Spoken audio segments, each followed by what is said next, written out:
Hey guys, Old Place here. Just wanted to cover my alternator conversion. The one I used here, it's a mini Denso. I know. If there was an American manufacturer, I would have went with that. But it's not. This one's off. I bought this, I think, for $40 or $60 off of eBay. It is for like a Toyota fork truck.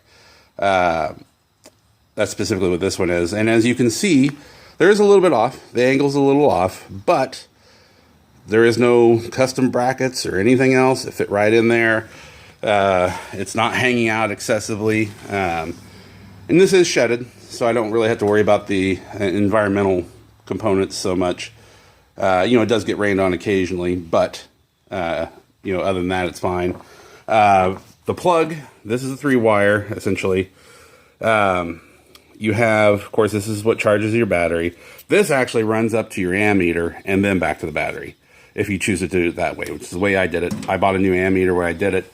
It'll still peg the ammeter for a little bit if you've had a big draw, but then it goes back to normal. One of these plugs, the one up here actually, that's your switched power. So when you turn your ignition on, it excites your field. And then the back one is your light, your generator light. Or alternator light in this case. So if your alternator stops charging, the light will come on. If, and this is important, at least for me on the 560, this does not have an electronic fuel solenoid. The shut off, to shut off the motor, it's the pull cable. You pull it out, it shuts off the fuel.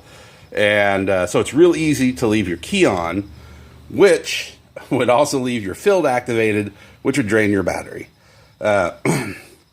So, it is useful to add the light, but you can put it anywhere. So I also ran new wiring. It didn't take very long. Probably total time to just add the alternator portion. Maybe 2 hours. I doubt it was even 2 hours, really.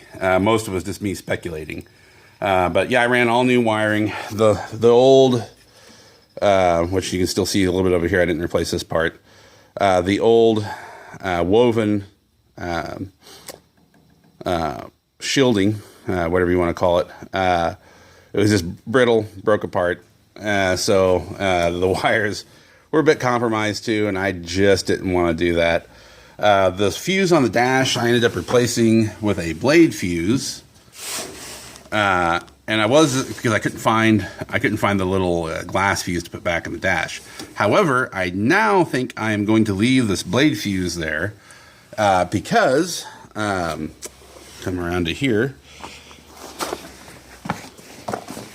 Oh, I changed the red light that's in here. Well, technically the light that is in here is an 1156, and there's a little circular hole in the bulb, and there's a red film on the back of this bulb, and then that 1156 would shine through it and illuminate, give it a red glow. The backing, the film was gone, mostly gone, but the bulb itself worked.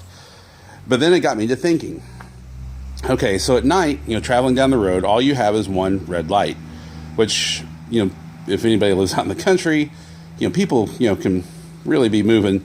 So there were two issues I had. One, I wanted it to blink, but I still wanted a red light constantly. So what I did is I bought a socket, a two-prong socket for an 1157, and then I bought an LED. And that the only purpose on the LED, since I had to buy a flasher solenoid, I just decided to go ahead and buy the LED flasher solenoid and then take some of the load off of the electrical system. At least that's my hope. Anyway, so I plugged that in. I have not ran the hazard yet. But I'm also going to be adding lights down here, circular lights. I'm going to put them in a housing, one red to the back, amber to the front. And my plan is that it will illuminate the tires. So when people are coming up around me, this is the other issue. At night, if I have just the one singular light in the middle, they're going to assume I'm a motorcycle, really. That's my concern. I'm also going to be adding a trailer hitch or a trailer light socket so I can add magnetic lights, when I'm towing equipment, transporting equipment. Now, I considered, my first thought was to actually put it up here on top of the fenders. Gets it out further, which is true.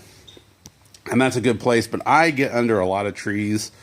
And I know I borrowed a neighbor's tractor a couple years ago, and his fender mounted lights would snag in a lot of the trees. And yeah, I just didn't, I can't remember. Did I actually break one? I don't even remember now. It happens, and some of those are really sturdy, and you can get really sturdy ones, but I'm going to try this first. I'm going to try and see how well that does, and if mounting them there doesn't provide the my desired effect, then I'll do the fender mounted ones. And the other thing too, a lot of times, the kids will sit up there for a little bit. I know some of you are freaking out. It's always very slow. I don't travel over the road with them up on the fenders. Been around these things my whole life, but that doesn't prevent accidents. But I am very cautious. But because of that, I would like to keep the top of the fenders clear. Anyhow, so I haven't added the blinker in yet. But as I was mentioning with that fuse holder, I want to put the switch in there. That way, I don't have to drill another hole. Which drilling another hole isn't a huge deal. You drill it and you can weld it back up. I already welded stuff on that anyhow. But, I ran a lot of new wiring. I got a new ammeter. The fuel gauge isn't exactly working, but it does move now. It just says full all the time. It's the first time it's ever worked in the entire time I've owned the tractor. So this is as close to a functioning tractor, fully functioning tractor that I've ever owned. So... pretty happy about that. The headlights were working before, but this was gone. I actually bought a whole new unit. I added in my my lid, toolbox lid. Some people were saying if you have the deluxe seat, you can't open this, which is partially true. You can open it. It's just not a lot, but that's sufficient. I can get my hand in there and get stuff out. I mainly use it to hold, typically the most common things: a pair of gloves, pair of channel locks, adjustable wrench, and usually shear bolts for the baler. But other than that, I've been pretty happy with this. Like I said, I am going to add a trailer connector here. I'm actually thinking about adding a 6-pin or a 7-pin and adding a brake light somewhere, or maybe just a manual or a brake switch. Not so much a brake light, but a brake switch. So I can, if I have to haul the big trailer, I could still use I could put a brake controller on here and use the brakes on the trailer. And I've even thought about equipping wagons, with brakes, because we do go up and down a lot of really steep hills here. And sometimes, just if you get a lot of load, you don't necessarily want the trailer jackknifing on you just because it can push forward and, spin the hitch. But so anyhow, that's pretty straightforward. If anybody has any questions on doing that alternator conversion here, let me know. It's real simple. There's not much to it, and there's wiring schematics. I might even link to one. But that's it, guys. If you, like I said, if you have any questions or you have a better way of doing things, leave a comment below if you would. All right, you guys take care.